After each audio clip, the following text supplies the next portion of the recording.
જેતપુર નજીક ગઈકાલે યુવરાજસિંહ જાડેજા પર હુમલો કરવામાં આવ્યો હતો। બબાલનો વિડીયો પણ સોશિયલ મીડિયા પર વાયરલ થયો હતો। દૂધનો જે કાળો વેપાર જે કરતા હતા એ લોકોને અમે ઉજાગર કરી રહ્યા હતા। ડિટર્જન્ટનો ઉપયોગ કરવામાં આવે છે, યુરિયા ખાતરનો ઉપયોગ કરવામાં આવે છે।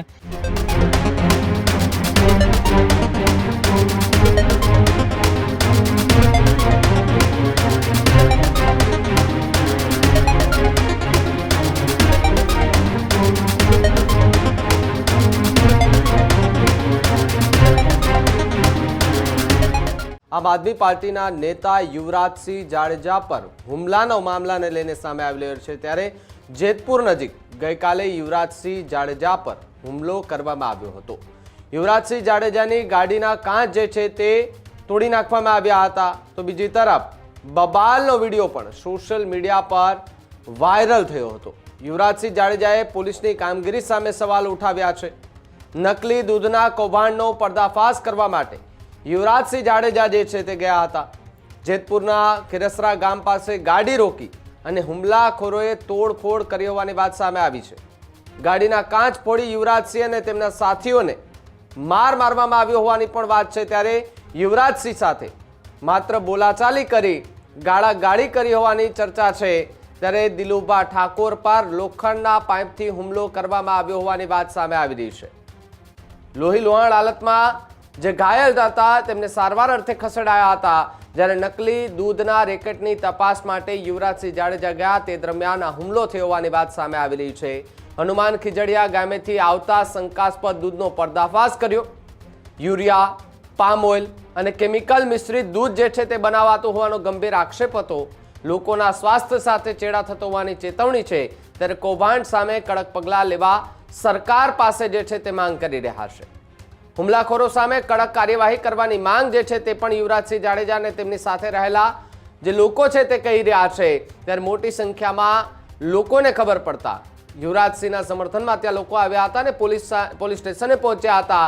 યુવરાજસિંહ જાડેજાનું કહેવું છે કે માત્ર નામજોગ જે છે તે ખાલી કાચી ફરિયાદ લીધી છે, પરંતુ અમારા સાથે રહેલા કેટલાક લોકો હતા તેઓ એ હોસ્પિટલમાં છે, તો તેમની પર એમની ત્યાં આવ્યા પણ નથી અને જે આરોપીઓ હતા જેમણે હુમલો મારા પર કર્યો તેમને લઈને કોઈ તપાસ કરવામાં પણ નથી આવી।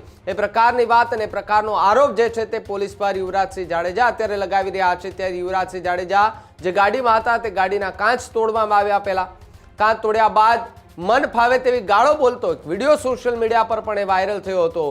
એ વાયરલ વિડીયોને લઈ અલગ અલગ ચર્ચાઓ જે છે કરવામાં આવતી હતી અને જે નકલી દૂધને લઈને નકલીની ભરમાર ચાલી રહી છે। નકલી પનીર, નકલી ચીઝ, નકલી ઘી અને નકલી દૂધ જે છે તે બનાવટી દૂધની અંદર કયા કયા પ્રકારનો બધું સામાન વાપરવામાં આવે છે તેને લઈને પર્દાફાશ કરવા માટે યુવરાજસિંહ જાડેજા ગયા હતા।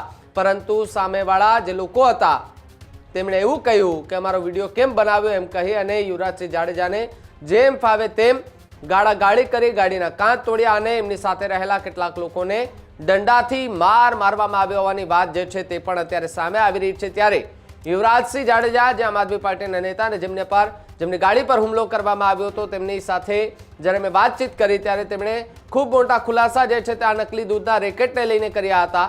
શું ચર્ચાઓ યુવરાજસિંહ જાડેજાએ ખુલાસા કર્યા હતા ટેલિફોનિક વાતચીતમાં, સાંભળીએ પહેલા। આજ મુદ્દે વાત કરવા માટે યુવરાજસિંહ જાડેજા મારી સાથે જોડાય છે। બાપુ, શું આખી ઘટના બની હતી? તમારા પર કેમ હુમલો કરવામાં આવ્યો અને કોણ હતા એ લોકો કે જેણે તમારા પર હુમલો કર્યો?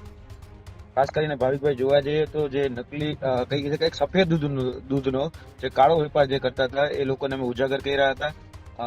ખાસ કરીને અમારા દહેગામની બાજુમાં અરવલ્લી બાયડ આવેલું છે, એ બાયડની અલગ અલગ સહકારી ડેરીઓ અને તેની સાથે સાથે બાલાસિનોની જે ડેરી છે એની અંદર હનુમાન ખીજડીયા જે છે એ હનુમાન ખીજડીયાથી દૂધ લાવવામાં આવતું હતું। એટલે હનુમાન ખીજડીયા આવેલું છે અમરનગર વડિયા પાસે, ત્યાંથી દૂધ લાવી અને ત્યાં ખાલી કરવામાં આવતું હતું બાયડ અને બાલાસિનોરમાં।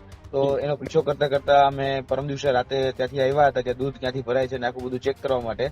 તો એ લોકોએ સવારે ત્યાં દ્વારકેશ નામની જે સંસ્થા છે જે હનુમાન ખીજડીયામાં આવેલી છે, એ હનુમાન ખીજડીયામાં આવેલી દ્વારકેશ નામની સંસ્થાના બીજા જે અન્ય લોકો હતા તેને વડિયા ખાતે આખી જે ટેન્કર છે દૂધની ટેન્કર એ અમારી આડી કરી દીધી।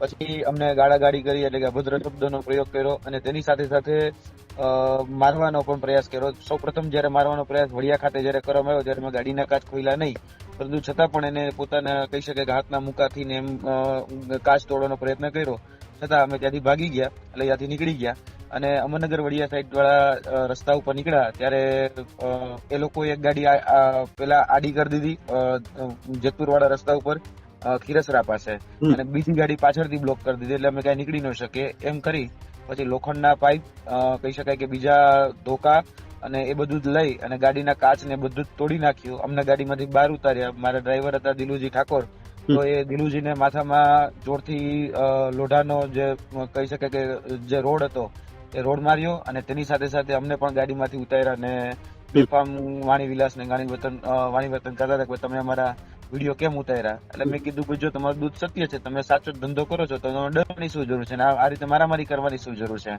આ બધી જ જગ્યાએ જોવા જઈએ તો જે દૂધનો જે નકલી વેપાર જે ચાલી રહ્યો હતો એ લોકોને ઉજાગર થઈ જાય એમ હતો, એ વાતનો ડર હતો, એટલે એ લોકોએ હાથાપાઈ અમારી સાથે કરી. બાપુ, પોલીસ સ્ટેશનમાં કોઈ ફરિયાદ દાખલ કરી શકે કે? હજી સુધી જોવા જઈએ તો સૌપ્રથમ જાણવા જોગ જ લેવામાં આવી છે. હજી સુધી ફરિયાદ દાખલ કરવામાં નથી આવી. અમે કહીએ છીએ કે ભાઈ આ જીવલેણ હુમલો છે, આની પર 307 દાખલ થવી જોઈએ. નાની કમથી મેટરમાં હોય, તમે જોયું હશે કે ભાઈ ગ્લાસ માયરો ન મેરે એવી મેટરમાં પણ ચેતરભાઈ વસાવા ઉપર 307 દાખલ થઈ શકે છે. ખુદ મારી ઉપર, મેં કોઈ પર ગાડી ચડાવી નહોતી, છતાં પણ 8 થી 4 વર્ષ પહેલા અમારી પર 307 દાખલ થયેલી છે. અહીંયા તો જે મારા સાથી મિત્ર છે દિલુજી અને વિજેન્દ્રસિંહ, એ લોકોને તો ઢોર મારવામાં આવ્યો છે, લોહી લોહાણ કરી નાખવામાં આવે છે, સરકારી હોસ્પિટલની અંદર દાખલ છે, છતાં પણ 307 લેવા માટે તૈયાર નથી અને એવું કહી રહ્યા છે કે ભાઈ આની પર 323-24 જ અમે કરીશું. એટલે આ ક્યાંનો ન્યાય? અને અમે કહીએ છીએ કે ભાઈ ખરેખર આ જીવલેણ હુમલો છે તો 307 દાખલ થવી જોઈએ. નહીં તો પછી આમાં એવું થશે કે ભાઈ બેક ઓફ રીતે આ જે ધંધાઓ ચાલતા હતા એ ચાલતા રહેશે. બાપુ, શું માંગણી આપની? ખાસ કરીને મેં તમને તે થોડી વાર પહેલા જ આ જે બનાવટી જે દૂધ છે એ દૂધનો રિપોર્ટ ગઈકાલે જે આવ્યો છે એ દૂધના રિપોર્ટ પણ તમને મોકલ્યો છે, જેની અંદર તમે જોઈ શકશો કે પામ તેલનો ઉપયોગ કરવામાં આવે છે, ડુક્કરની ચરબી છે એનું તેલનો ઉપયોગ કરવામાં આવે છે, જે ગાયની ચરબી હોય, વાછરડાની ચરબી હોય એમાંથી જે તેલ કાઢ્યું હોય એ તેલનો ઉપયોગ કરવામાં આવે છે, ડિટર્જન્ટનો ઉપયોગ કરવામાં આવે છે, યુરિયા ખાતરનો ઉપયોગ કરવામાં આવે છે. અને આ તો અમે એક ગાડી રોકી છે જે 10,700 લીટરની ગાડી છે. તમે વિચાર કરો, આવી તો રોજની 2 ગાડીઓ એક હનુમાન ખીજડાથી આ રીતે જઈ અને રોજ અરવલ્લી બાયડવાળા વિસ્તારોની અંદર ખાલી થતી હતી. એટલે તમે સમજી શકો છો કે કેટલી હદે આ દૂધનો જે બેફામ વેપાર જે છે એ ચાલતો હશે. એટલે ખરેખર આની ઉપર કામ થવું જ જોઈએ અને અમે ઈચ્છીએ છીએ કે આની પર તપાસ થાય. આ તો એક ગાડી પકડાણી એટલે સામે આવ્યું છે, છીંડે ચેડો ચોર એવું ન હોવું જોઈએ. આવા દૂધના જે વેપલાઓ જે પણ કહી શકાય કે નકલી દૂધ હોય, બનાવટી દૂધ હોય કે કેમિકલ યુક્ત દૂધ હોય, આના બધા જ કચ્ચા ચીઠા ખોલવા જોઈએ અને એની પર ફરિયાદ થવી જોઈએ, આવું મારે સ્પષ્ટપણે માનવું છે. યુવરાજ, ખૂબ ખૂબ આભાર જોડાવા.